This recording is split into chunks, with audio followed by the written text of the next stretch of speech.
Nain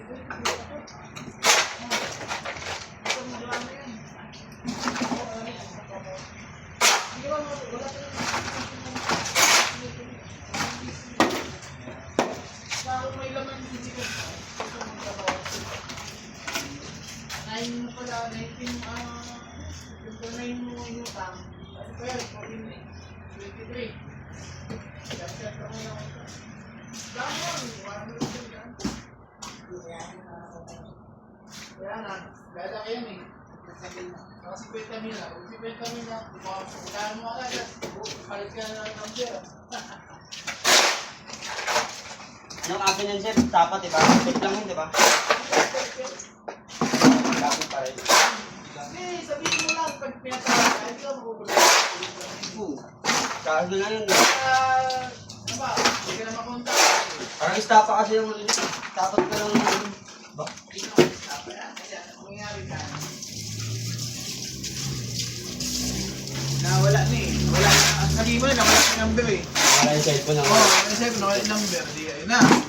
Ngayon, pagka ni-recharge ka na, nakontak ka nila, Doon ka na magkakaroon ka.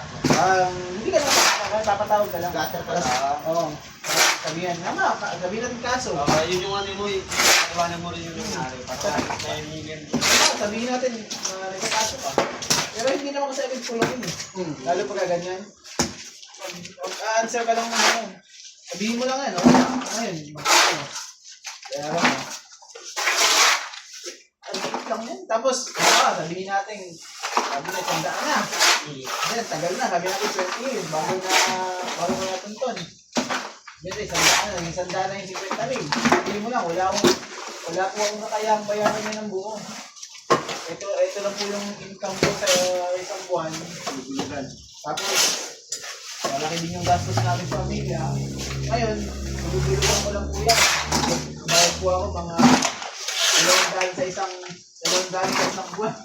Kaya, sabi mo, bayad ko kasi 1,000 sa isang buwan. Yun na po yung pinakamalang kaya kong bayad. Kaya, sige, magkakaroon kayo ng kasunduan ngayon doon. Babayad ko ng 1,000 kada buwan. Kung kahit sabihin yung 500, ang galing lang. Wala kasi nakukuha yung income pagka hindi mo pinakbuhan. Basta harapin mo lang. Hindi ka yung mga nangyaring nakukulong kasi tinatawag na, hindi sila support, mga ganun.